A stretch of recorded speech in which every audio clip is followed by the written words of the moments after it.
है जहां मनोज मसालेदार 14 साल। मूवी की शुरुआत होती है मनोज मसालेदार से, जो गाड़ी चलाता हुआ काफी उदास दिखाई दे रहा था क्योंकि मुंह पर उसके खून लगा था। कहता है, ना जाने वो पल कहाँ छूट गए, ना जाने तुम क्यों रूठ गए, हम तो चाहते थे आपकी चाटना पर आप तो हमारे ही मुंह पर मूत गए। है ना फैंटास्टिक, मेरा प्यार थी, मेरा जहान थी, मेरा सब कुछ थी, आई लव यू है ना फैंटास्टिक। अब सीन फ्लैशबैक में जाता है जहां मनोज मसालेदार 14 साल का है और फ्रांस में रहता है। एक दिन उसके टाउन में एनाबेल नाम की एक लड़की आती है जिसे देखकर मसालेदार पहली ही नजर में उसे प्यार कर बैठता है। एनाबेल भी उससे प्यार करने लगती है जिससे उन दोनों में बहुत ही जल्दी आदान प्रदान भी हो जाता है। लेकिन उन दोनों का ये निब्बा निब्बी वाला प्यार ज्यादा दिन तक नहीं टिकता क्योंकि एनाबेल किसी बीमारी के कारण मर जाती है, जिसके बाद उसके गम में मनोज मसालेदार भी देवदास बन जाता है और धीरे धीरे टाइम बीतता है जिसमें मसालेदार को एनाबेल के बाद किसी से भी प्यार नहीं होता और उसकी आधी लाइफ एनाबेल जैसी लड़की की तलाश में ही बीत जाती है। अब मसालेदार 50 का होता है और उसे अमेरिका के एक कॉलेज में प्रोफेसर की जॉब मिलती है, जिसके लिए वो फ्रांस से अमेरिका के लिए कुछ दिनों पहले ही निकल पड़ता है। अब उसका एक चच्चा अमेरिका में ही रहता था तो उसने उसका रहने का इंतजाम एक सार्लेट नाम की औरत के यहाँ पर कर दिया था। वो सार्लेट का घर देखने जाता है लेकिन उसको वो घर छोटा और गंदा होने के कारण पसंद नहीं आता। सार्लेट उसे फोर्स करते हुए कहती है कि तुम बस $20 देकर यहाँ रह सकते हो, साथ में मेरा गोदाम भी मार सकते हो, लेकिन वो उसके इस ऑफर को भी ठुकरा देता है। जिसके बाद सार्लेट उसको मनाने के लिए अपना बगीचा दिखाने ले जाती है जहां मनोज मसालेदार की गंदी नजर सार्लेट की बेटी हैना फैंटास्टिक पर पड़ती है और वो सख्त लोहा यहीं पानी पानी हो जाता है क्योंकि हैना फैंटास्टिक में उसे अपने बचपन का प्यार एनाबेल की छवि दिखाई देती है जिसकी तलाश में उसने अपनी आधी जिंदगी हिलाते हुए निकाल दी। आज वो लड़की फाइनली उसके सामने थी। इतना ही नहीं, हैना फैंटास्टिक भी उसी एज की थी जिस एज की एनाबेल थी, मतलब की कच्ची कली पेटी पैक वाला सौदा। खैर अभी तक वो वहाँ रहना नहीं चाहता था लेकिन हैना फैंटास्टिक का फैंटास्टिक सामान देखकर उसका मन बदल जाता है। उसका जंग खाया हुआ औजार अचानक से खड़ा होकर सलामी देने लगता है। आगे मनोज मसालेदार वहाँ रहने लगता है जो प्रोफेसर के साथ साथ एक राइटर भी था, तो वहाँ एक छोटे से रूम में रहकर अपनी नोवेल को भी पूरा करने लगता है और डे बाय डे हैना फैंटास्टिक की तरफ खींचने लगता है, उसे छुप छुप कर देखने लगता है। पर वो भी आखिरी खिलाड़ी थी, उसे अच्छे से पता था कि मसालेदार उसे मसलना चाहता है, जिसका फायदा उठाते हुए वो उसको कभी छेड़ने लगती तो कभी उसके साथ गुंडी गुंडी बातें किया करती थी तो कभी उसकी गोद में आकर बैठ जाती थी। अब मसालेदार को उसका उसे इस तरह से सताना, ये सब करना बहुत पसंद था क्योंकि उसके लिए ये बिल्कुल वैसा था जैसे गंजा क्या मांगे, बस सर पर 2 बाल। खैर यहाँ फैंटास्टिक अकेली नहीं थी जिसे मनोज मसालेदार से अटैचमेंट थी, बल्कि उसकी मम्मी सार्लेट भी मसालेदार को अपनी खटिया का खटमल बनाना चाहती थी।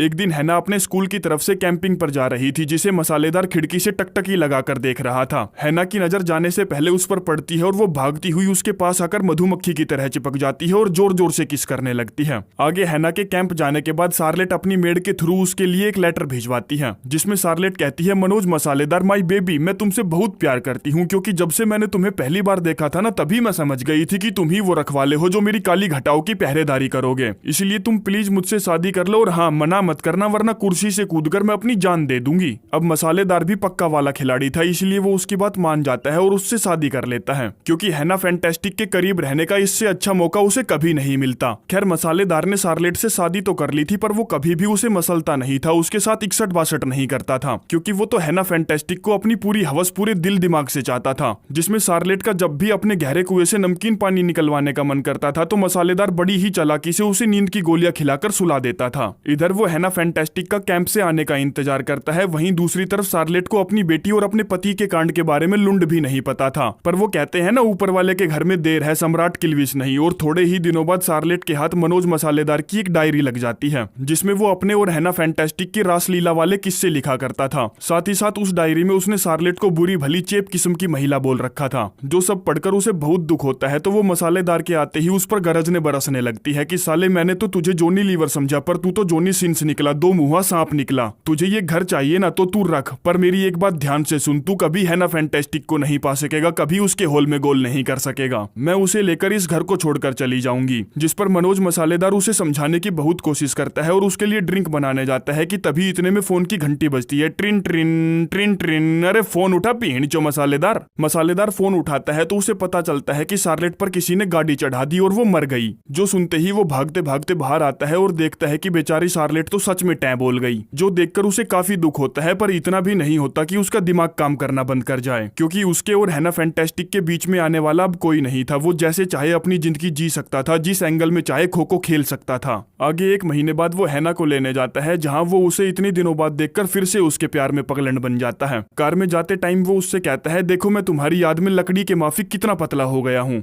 हैना बोलती है कि तुम बहुत झूठ बोलते हो, तुम मुझसे बिल्कुल भी प्यार नहीं करते क्योंकि तुमने आज तक मुझे किस ही नहीं करी। जो सुनकर मसालेदार चौंक जाता है, कहता है कि तुम बस दिखने में छोटी हो पर तुम में पूरा लेने की हिम्मत है, और गाड़ी को साइड में लगाकर एक दूसरे के होठों को आइसक्रीम की तरह चूसने लगते हैं। फिर हैना अपनी मोम के बारे में पूछती है तो वो कहता है ज्यादा खाना खाने की वजह से तेरी मम्मी को दस्त लग गए थे तो उसे हॉस्पिटल में एडमिट करवाना पड़ा। हैना कहती है चलो मम्मी से मिलने चलते हैं। वो कहता है नहीं, पहले हम एक रात होटल में रुककर छुक छुक कोयले से भरी काली ट्रेन चलाएंगे और फिर अगले दिन तुम्हारी मम्मी से मिलने जाएंगे। आगे होटल में पहुंचने के बाद हैना को एक मुच्छड़ आदमी मिलता है जिसकी तरफ वो अट्रैक्ट हो जाती है। फिर वो मुच्छड़ आदमी मसालेदार से भी मिलता है जिस पर वो सोचता है कि ये कोई सीआईडी वाला है जो उसकी वाइफ की मौत की इन्वेस्टिगेशन कर रहा है। उस रात मसालेदार और हैना फैंटास्टिक के बीच एक धमाकेदार 20 मैच होता है जिसमें वो होटल के बेड तक को भी तोड़ देते हैं। अगली सुबह दोनों एक पेट्रोल पंप पर रुकते हैं जहां हैना उससे हॉस्पिटल का नंबर मांगती है अपनी मम्मी से बात करने के लिए, जिस पर मसालेदार उसे सब कुछ सच सच बता देता है कि उसकी मम्मी के प्राण पखेरु उड़ गए एक कार एक्सीडेंट में। जो सुनकर वो होटल में आकर पूरी रात रोती है। आगे इस सब के बाद वो दोनों एक आजाद पंछी की तरह पूरे अमेरिका घूमने का डिसाइड करते हैं क्योंकि अब उनके पास घर लौटने की कोई वजह नहीं थी। ट्रेवल के दौरान दोनों बहुत से होटल में स्टे करते हैं और मसालेदार दबाकर उसके खेत में अपना खीरा निचोड़ता है। आगे 6 महीने लगातार घूमने खीरा निचोड़ने के बाद वो अपनी प्रोफेसर की जॉब रिजॉइन करता है और वहीं हैना का भी एडमिशन करवा देता है। दोनों वैसे तो दुनिया की नजर में बाप बेटी थे पर अंदर की बात तो आप लोगों को पता ही है। मसालेदार का रगड़म रगड़ाई वाला प्यार स्कूल में भी जारी रहता है जिसमें हैना उसके पप्पू को बार बार छूकर उसे उत्तेजित करके अपनी डिमांड्स पूरी करवाया करती थी। मनोज मसालेदार उसके साथ बहुत खुश था पर उसे इस बात का डर हमेशा लगा रहता था कि कहीं हैना फैंटास्टिक उसे छोड़कर ना चली जाए क्योंकि उसकी शिलाजीत खाने की उम्र हो चुकी थी और वो तो अभी तक जवान भी नहीं हुई थी। खैर थोड़े दिनों बाद जिस बात का डर था वही होता है जिसमें उनका रिलेशन जो सिर्फ संभोग पर टिका हुआ था बिखरने लगता है। एक बार हैना के पास मसालेदार को कुछ पैसे मिलते हैं, साथ ही वो छिप छिप कर किसी से बातें भी किया करती थी जिस सब के चलते मसालेदार का शक उस पर और भी ज्यादा गहरा हो जाता है। फिर वो अपने बीच की दूरियों को कम करने के लिए उससे अपने साथ कहीं घूमने चलने के लिए कहता है, पर इस बार कहाँ चलना है वो हैना ही डिसाइड करती है। आगे दोनों फिर से टूर पर निकल पड़ते हैं जहाँ रास्ते में मनोज मसालेदार को लगता है कि कोई उनका पीछा कर रहा है लेकिन वो उसको इग्नोर करके आगे बढ़ता रहता है। एक जगह दोनों गैस स्टेशन पर रुकते हैं जहाँ वो सामान लेने के लिए स्टोर के अंदर जाता है और विंडो से बाहर देखता है कि एक अननोन आदमी फैंटास्टिक से बातें कर रहा है, जिसको देखने के लिए मसालेदार जैसे ही बाहर आता है तो पाता है वो आदमी मिस्टर इंडिया की तरह वहां से गायब हो चुका है। मसालेदार इस बारे में फैंटास्टिक से पूछता है तो वो कहती है कोई आदमी रास्ता भटक गया था तो मैं उसे बस रास्ता बता रही थी। आगे पूरे सफर के दौरान मसालेदार का उस पर शक बना रहता है। दोनों एक होटल में रुकते हैं जिसमें वो उसके लिए केले लेने जाता है और जब वापस आता है तो देखता है फैंटास्टिक के बाल बिखरे हुए हैं, लिपस्टिक फैली हुई है और पैर गंदे हैं, मतलब कि किसी ने उसकी बढ़िया वाली ली है। मसालेदार जो नीरा चूतिया था पूछता है क्या कोई यहाँ आया था? वो कहती है नहीं, पर मसालेदार समझ जाता है कि क्या हुआ होगा। आगे फिर से दोनों अपने टूर को कंटिन्यू करते हैं लेकिन अचानक से फैंटास्टिक की एक रात तबीयत खराब हो जाती है। मसालेदार उसे हॉस्पिटल ले जाता है जहाँ डॉक्टर कहता है कि इसे वायरल फीवर हुआ है इसीलिए उसको हॉस्पिटल में ही रहना पड़ेगा, जिस पर मसालेदार उसे वहीं अकेली छोड़कर होटल वापस आ जाता है और सुबह उसका हालचाल पूछने के लिए हॉस्पिटल कॉल करता है जहाँ नर्स उसे बताती है कि उसे कोई वायरल फीवर नहीं हुआ था, उसे तो बस हल्का सा बुखार था जिसकी वजह से आज सुबह ही उसका अंकल उसे डिस्चार्ज करवा के अपने साथ ले गया। जिसकी बात सुनकर उसकी फटकर 464 हो जाती है कि हैं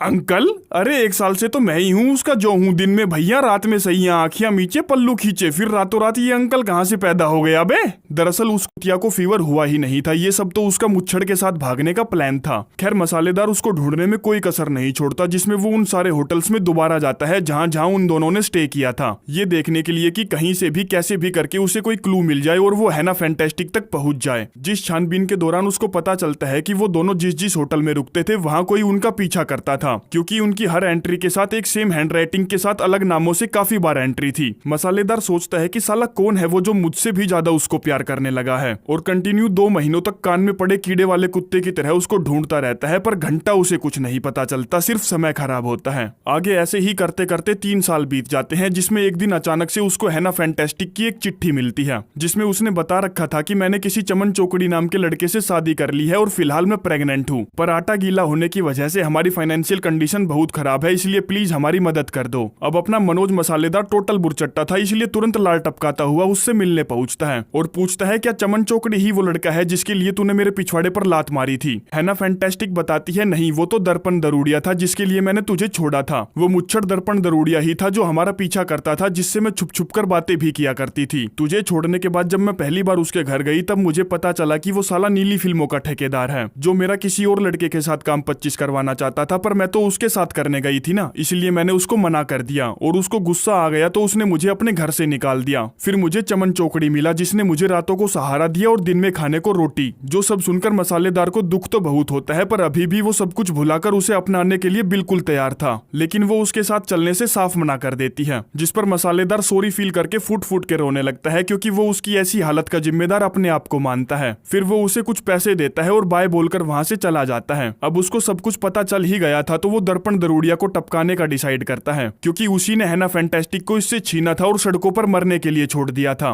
मसालेदार अपनी गन लेकर उसके घर पहुंचता है और उसे गन पॉइंट पर लेकर हैना फैंटास्टिक के बारे में पूछता है, लेकिन दर्पण दरोड़िया एक दल्ला दौड़ मार किस्म का इंसान था जो नई नई जवान हुई लड़कियों को प्ले में रोल देने के नाम पर उन्हें फंसाकर उनका मिसयूज किया करता था। इसीलिए अब तक ना तो उसे मनोज मसालेदार याद था और ना ही हैना फैंटास्टिक याद थी, जिस पर मसालेदार गुस्से में आकर उसके साइड में घोड़ा दाब देता है, जिससे उसकी हवा ले जाती है। तो वो रट्टू तोते की तरह सब कुछ बक देता है कि यार मैंने तो हैना फैंटास्टिक के साथ कुछ भी गलत नहीं किया, क्योंकि मेरा तो खड़ा ही नहीं होता। जापानी तेल का कोर्स भी ले लिया मैंने, पर मजाल क्या लाठी ने थोड़ी सी भी अकड़ दिखाई हो। अब मसालेदार बहुत गुस्से में था तो दर्पण दरोड़िया उसे शांत कराने के लिए अपने घर पर रहने का ऑफर देता है। कहता है भाई मेरे पास काची काची सील पैक लोंडियों की लाइन लगी पड़ी है, तू जिसके भी खेत में चाहे अपना खीरा निचोड़ सकता है, तो बता क्या विचार है तेरा। अब मसालेदार तो मसालेदार था, उसे उसकी ऐसी गंदी मानसिकता पर गुस्सा आ जाता है क्योंकि वो हैना फैंटास्टिक से सिर्फ जिस्मानी ही नहीं रूहानी प्यार भी करता था। इसीलिए वो दर्पण दरोड़िया की लाइफ सेट कर देता है, जिससे उसके पीछे पुलिस लग जाती है। और यही वो सीन है जो मूवी के शुरुआत में था, जिसमें मनोज मसालेदार उदास नजर आ रहा था। खैर वो भागने की झाट भर भी कोशिश नहीं करता क्योंकि अब उसकी लाइफ का कोई मकसद ही नहीं बचा था। जहां जेल में 16 नवंबर 1950 में किसी बीमारी के कारण मनोज मसालेदार की मौत हो जाती है और इधर हैना फैंटास्टिक भी नेक्स्ट मंथ अपने बच्चे को जन्म देते हुए निकल लेती है। जिस कहानी से हमें ये सीख मिलती है कि अगर किसी कारण से आपका सच्चा प्यार आपको छोड़कर चला जाए या ऊपर वाले के हवाले हो जाए तो उसे किसी और में ढूंढना बंद करो, वरना जिंदगी भर सिर्फ दुख ही पाओगे। ढूंढोगे रवीना टंडन, मिलेगी रानू मंडल। धन्यवाद।